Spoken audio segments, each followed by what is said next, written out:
Beneath the largest church in the world, under layers of marble and concrete and centuries of silence, there is a grave. The church says it belongs to St. Peter, the Apostle, the first pope, the foundation of Catholic authority. The science says something more complicated. The grave sits directly beneath the high altar of St. Peter's Basilica, the exact spot where the Pope celebrates Mass on the most sacred days of the Catholic calendar. In the 1st century, Vatican Hill was Rome's outskirts, chariot racing, gardens, and burial. Tradition says Peter died here during Nero's persecution after the Great Fire of 64 AD. According to Catholic tradition, this is the burial site of Simon Peter, the fisherman from Galilee whom Jesus called the rock upon which his church would be built. The first pope, the foundation of the entire institution. For nearly 2,000 years, the Catholic Church has maintained that Peter was martyred in Rome during Nero's persecution and buried on Vatican Hill. The basilica was built over his grave. The papacy derives its authority from his succession. The tradition holds that Peter was crucified upside down in Nero's circus, a chariot racing arena located on the slope of Vatican Hill. Around 64 AD, his followers retrieved the body and buried it nearby. The claim was not arbitrary. Constantine built the first basilica in the 4th century, going to extraordinary lengths, leveling Vatican Hill and filling active tombs, to position the altar over a specific spot. Constantine's decision was deliberate and expensive. He filled in an active cemetery, angering the families who owned the tombs, and leveled the hillside to create a platform. Whatever was in that specific spot was worth the cost. The brick stamps recovered during excavation confirmed the dating. The necropolis was active from the 1st through 3rd centuries AD, spanning the entire period relevant to the Peter tradition. Whatever was down there was important enough to bury an entire cemetery under a basilica. Constantine did not do that casually. In 1939, Pius III authorized excavations. Workers digging a new crypt had broken through into an ancient Roman street.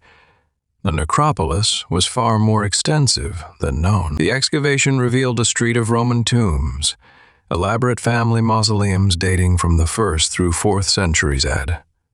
Pagan and early Christian burials side by side, directly beneath the floor of St. Peter's. The necropolis was shared ground, pagan and Christian burials coexisting in close proximity. The presence of Christian symbols near the trophy of Gaius was significant, but not proof that any specific individual was buried there. And at the western end of the necropolis, beneath the precise center of the basilica's high altar, the excavators found what they were looking for: a monument. The tombs of the necropolis were not Christian. They were mostly pagan, belonging to wealthy Roman families who decorated their burial chambers with mythological scenes and portraits.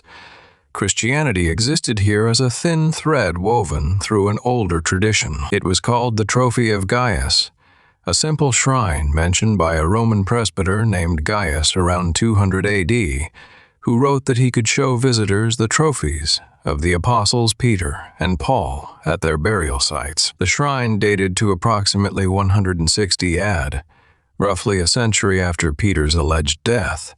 It had been built into the wall of an existing tomb, directly above a simpler grave, cut into the earth below. Beneath the shrine, the excavators found bones, but the situation was complicated. The grave had been disturbed multiple times over the centuries. Bones were scattered, mixed with soil and debris, and many were missing. The first set of bones recovered from directly beneath the trophy were examined in the 1940s and 1950s. The results were inconclusive. The bones came from multiple individuals, including animals, and could not be definitively attributed to a single person. Sex determination from fragmentary remains is reliable when key diagnostic bones, the pelvis and skull, are available. The Vatican bones included skull fragments but no pelvis, making the male determination probable but not absolute. The skull fragments could be partially reconstructed, enough to suggest male robusticity markers, including prominent brow ridges and a broad neutral region, but the reconstruction was incomplete, and the fragments had been handled without modern forensic protocols. But then came Margherita Garducci, an Italian epigrapher and archaeologist who would spend decades arguing that the real bones of Peter had been found, just not where everyone was looking. Garducci found an inscription she read as Petros Ini, Peter is within. She traced bones removed from a marble niche in this wall during the 1940s and stored in a Vatican warehouse. Apparently forgotten, the soil beneath the trophy showed clear evidence of repeated disturbance, meaning the grave had been opened and resealed multiple times over the centuries. Each disturbance increased the likelihood that bones were moved, mixed, or lost. The bones had been wrapped in purple fabric interwoven with gold thread, imperial quality textile that suggested whoever interred them considered them extraordinarily important. Purple cloth interwoven with gold was reserved for the highest ranks of Roman society, emperors, senators, and objects of supreme veneration. Whatever bones were wrapped in this fabric, someone in late antiquity believed they were sacred. Tyrian purple came from thousands of murex snails. The fabric wrapping the bones was dyed with this imperial substance. Whoever placed them considered them of the highest status. The bones from the graffiti wall niche were examined by Professor Venerando Correnti of the University of Rome in the 1960s. His analysis was detailed, and his conclusions were specific. The bones belonged to a single male, robust, between 60 and 70 at death, broadly consistent with a working fisherman who died during Nero's persecution. But no complete skull was present, no hands or feet, interpreted by some as consistent with crucifixion damage, by others as evidence of an incomplete burial. The chain of custody was a forensic nightmare. Bones had been moved during excavation, stored in multiple locations, and handled by workers with no forensic training. The possibility of contamination or mixing was real, and the Vatican itself controlled access to the remains. Independent scientific examination was difficult to arrange. The bones were not available for open study. They were relics, managed by the Church as objects of veneration, not as archaeological specimens. In 1968, Paul V. announced the bones were identified in a manner considered convincing as Peter's relics. Carefully worded, not absolute certainty, but enough for the faithful. Pope Francis displayed 9 bone fragments during a 2013 Mass. The first public showing of the alleged relics, interpreted as reaffirming the 1968 identification. 9 fragments from a skeleton that should contain over 200 bones. The rest, lost, destroyed, or still interred in locations, never re-excavated. Relic authentication mirrors science itself. Each era applied its best methods, and each era's conclusions were revised by better tools. The Vatican had spoken, but the science had not. The most obvious test, radiocarbon dating, could determine whether the bones dated to the 1st century AD. If they were significantly older or younger, the identification as Peter would collapse immediately. Radiocarbon dating can determine bone age with a margin of roughly 50 to 100 years.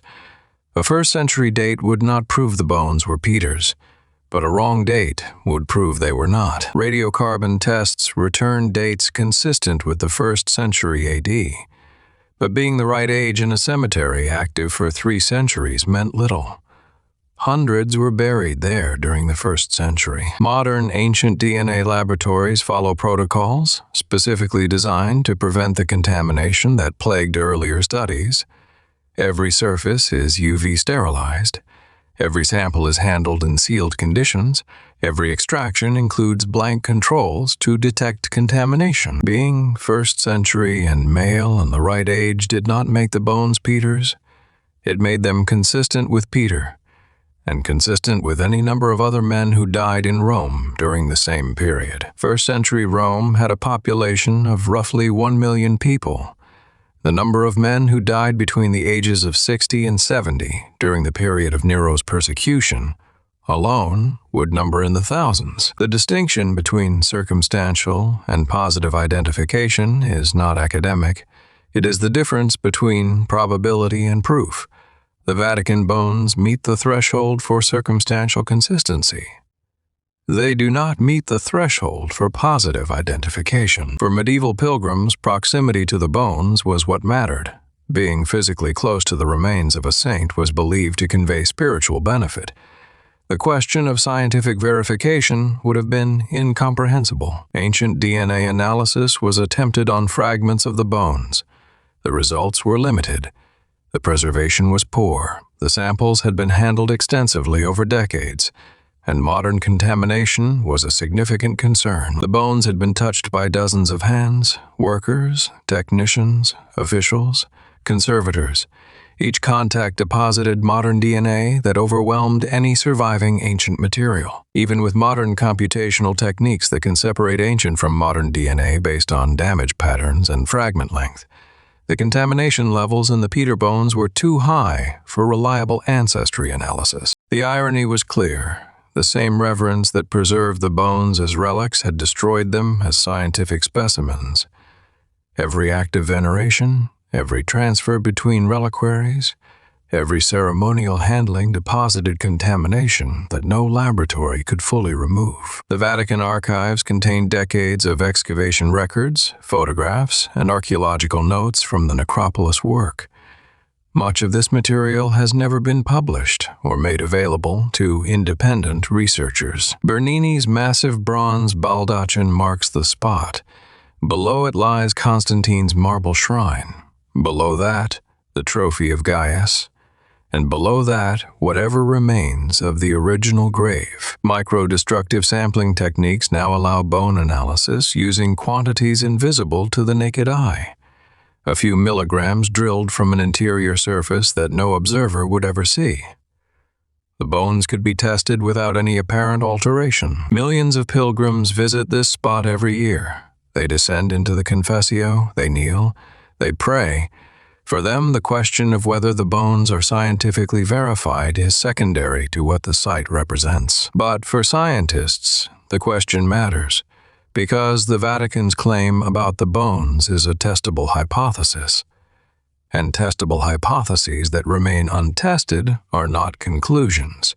They are assumptions. The scientific community remains divided, not on whether the bones could be Peter's, but on whether the evidence is sufficient to claim they are. The fundamental problem is simple. Even if the bones are 1st century, male, and the right age, there is no comparative standard.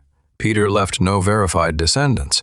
There is no independently authenticated sample of his DNA, his hair, or his tissue. The gap between what science could determine and what has been tested grows wider each year. In modern forensic science, identification requires comparison, matching an unknown specimen against a known reference.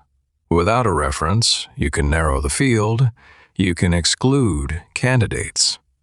But you cannot make a positive identification. The bones tell us their owner was male, 60 to 70, robust 1st century, consistent with a lifelong fisherman, consistent with Peter. They are also consistent with thousands of other Roman men of the same period who shared the same physical profile.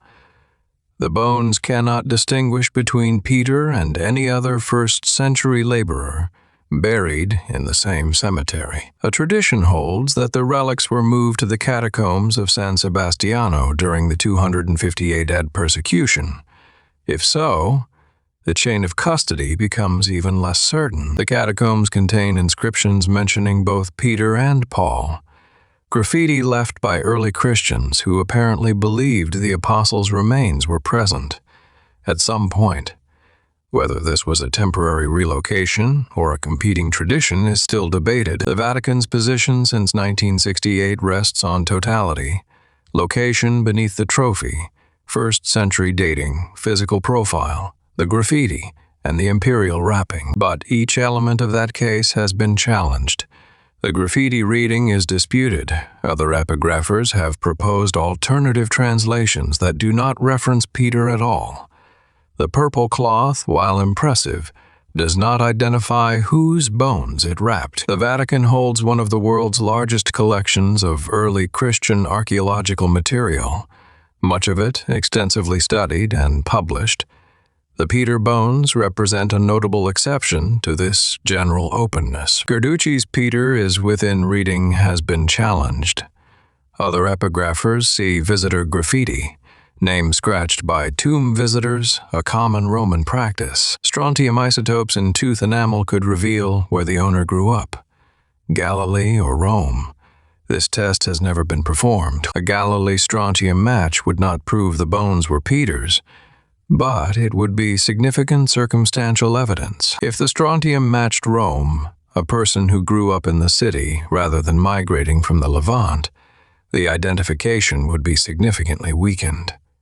Peter was not Roman, he was Galilean. The geological distinction between Galilee and Rome is clear in the strontium data.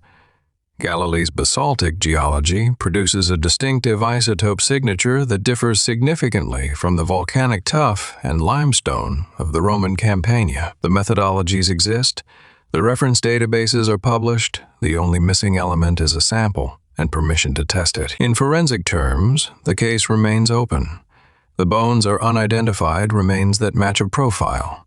The profile is consistent with the claimed identity, but consistency is where the evidence stops, and identification requires more. Dietary isotopes could reveal a fish-heavy Galilean diet. Oxygen isotopes could narrow geographic origin. Each unperformed test could add or remove evidence. The Vatican has not permitted modern scientific analysis. Requests from research teams have been declined. The position is that further testing is unnecessary. Most forensic scientists take the same position. The evidence is insufficient for identification, not because the bones are inconsistent with Peter, but because consistency is not identification. The forensic analogy is simple. If modern bones matched a missing person's profile, but had no DNA, dental records, or fingerprints, no coroner would sign a positive ID, and yet the bones remain enshrined. The Church continues to venerate them, and millions continue to kneel above them in the belief that they belong to the man Jesus called the Rock. The institutional stakes are immense. The entire structure of papal authority rests on apostolic succession, an unbroken chain of leadership from Peter to the current pope. The bones beneath the basilica are the physical anchor of that chain. If the bones were proven not to be Peter's, if isotopes showed a Roman origin rather than Galilean, the theological implications would be significant, though the Church would argue papal authority does not depend on any single relic. For believers, the bones are secondary to faith. Peter's authority derives from Christ's words, "Upon this rock I will build my church." The mandate exists independently of any relic. Faith and science operate on different planes. Faith does not require forensic verification. Science does not accept faith as evidence. The tension between faith and forensics is not new. Relic authentication has a long and troubled history, from the medieval trade in saints' bones to the modern radiocarbon dating of the Shroud of Turin. The medieval church distributed relics across Europe, saints' bones, pieces of the true cross, vials of holy blood. Many were later shown fraudulent. Calvin remarked that all the true cross pieces combined would fill a ship. The Shroud of Turin was radiocarbon dated in 1988 to the medieval period, centuries after Christ's death. The result did not end devotion to the shroud, but it did establish that science and veneration operate on different evidentiary standards. Modern AM's radiocarbon dating requires only milligrams of material, a fragment so small its removal would be invisible to the naked eye. The technology exists to date the bones without damaging their appearance or their value as relics. The bones beneath the Vatican may eventually yield their secrets. Ancient DNA technology improves each year. Contamination removal protocols grow more sophisticated. Isotope analysis requires only milligrams of material, but the testing requires access, and access requires the permission of an institution whose authority is intertwined with the answer. The bones are down there. The science to test them exists, and the gap between the two is not technological. It is institutional. They were supposed to belong to St. Peter. They might. The age is right. The sex is right. The location is right. But science does not work on might. It works on proof. and the proof has never been permitted. The bones wait beneath the altar. The questions wait above it, and until someone opens the door between them, the answer belongs to faith alone.